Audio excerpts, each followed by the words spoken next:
লন্ডনে বিএনপির ভারপ্রাপ্ত চেয়ারম্যান এবং অন্তর্বর্তীকালীন সরকারের প্রধান উপদেষ্টা প্রফেসর মোহাম্মদ ইউনূসের বৈঠকের পর বাংলাদেশের রাজনৈতিক পরিস্থিতিতে নাটকীয় পরিবর্তনের আভাস পাওয়া যাচ্ছে। আমরা যেটা দেখেছি গত ৯-১০ মাস ধরে জামাত বর্তমান সরকারের প্রতি অনেকটা নিঃশর্ত সমর্থন জানিয়ে আসছে। এমনকি প্রফেসর মোহাম্মদ ইউনূস যখন অনেকটা ক্ষুব্ধ হতাশ হয়ে সরকার থেকে পদত্যাগ করার ইচ্ছা ব্যক্ত করেছিলেন, তখনও জামাত খুব শক্তভাবে তার পক্ষে অবস্থান নিয়েছিল। কিন্তু গতকালের লন্ডন বৈঠকের পর পরিস্থিতিতে নাটকীয় পরিবর্তন আসছে। আজ জামাতের নির্বাহী পরিষদের বৈঠকে লন্ডন বৈঠক নিয়ে বিস্তারিত আলোচনা হয় এবং এর বৈঠক শেষে একটি বিবৃতি দেওয়া হয়। এই বিবৃতিতে কয়েকটি পার্ট আছে। প্রথমত হচ্ছে বিএনপির ভারপ্রাপ্ত চেয়ারম্যান তারেক রহমান এবং জনাব মাননীয় প্রধান উপদেষ্টার বৈঠক নিয়ে জামাত প্রশ্ন তোলেনি। জামাত যেটা বলেছে যে যেহেতু সরকার এর আগে অনেক রাজনৈতিক দলের সঙ্গে বৈঠক করেছে, কখনো আলাদা বৈঠক, কখনো একসাথে, সুতরাং প্রধান উপদেষ্টা এবং তারেক রহমানের যে বৈঠক সেটাকে তারা ইতিবাচকভাবে দেখে। কিন্তু যেটা জামাতের প্রধান আপত্তি, যে বিএনপি এবং সরকার যে একটা যৌথ বিবৃতি দিয়েছে সেটা নিয়ে জামাত মূলত আপত্তি জানিয়েছে এবং জামাত যেটা মনে করে এটা বাংলাদেশের রাজনৈতিক সংস্কৃতির ব্যত্যয়।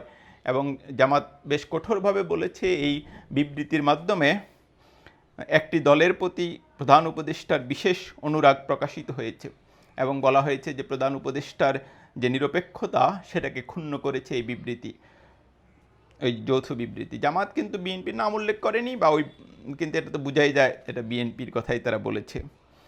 এরপর জামাত যেটা বলেছে যে প্রধান উপদেষ্টা সেখানে বৈঠক করেছেন, তারপরে দেশে এসে যদি তিনি অন্য রাজনৈতিক দলগুলির সঙ্গে আলোচনা করে তার মতামত দিতেন সেটাই সমীচীন হতো। এবং যেটা বলা হয়েছে যে এই বিবৃতির কারণে তারেক রহমান এবং প্রফেসর মোহাম্মদ ইউনূসের এই যৌথ বিবৃতির কারণে আগামী নির্বাচন অবাধ, সুষ্ঠু এবং নিরপেক্ষ হবে কিনা তা নিয়ে জনগণের মধ্যে সংশয় দেখা দিয়েছে। বিবৃতিতে এটা উল্লেখ করা হয়েছে যে মাস কয়েক আগে জামাতের আমির ডক্টর শফিকুর রহমান তিনি মতামত দিয়েছিলেন যে ফেব্রুয়ারি থেকে নির্বাচন হতে পারে, রোজার আগে। এবং আমরা যেটা জানি যে জামাত প্রধান উপদেষ্টাকে যে দুদফায় আলোচনা হয়েছে সেখানে তারা ফেব্রুয়ারি থেকে এপ্রিল নির্বাচনের টাইমলাইন বলেছে। নির্বাচনের সময়সীমা নিয়ে আসলে জামাতের তেমন কোনো আপত্তি নেই। জামাতের বিভিন্ন সূত্র যেটা বলছে, তাদের মূল আপত্তি হচ্ছে এটা অনেকটা 2009 সালের নির্বাচনের আগে আওয়ামী লীগের সাথে সরকারের তৎকালীন তত্ত্বাবধায়ক সরকারের যে একটা নেগোসিয়েশন হয়ে গিয়েছিল, এবারও তেমন পরিস্থিতির উদ্ভব হচ্ছে বলে জামাত মনে করে।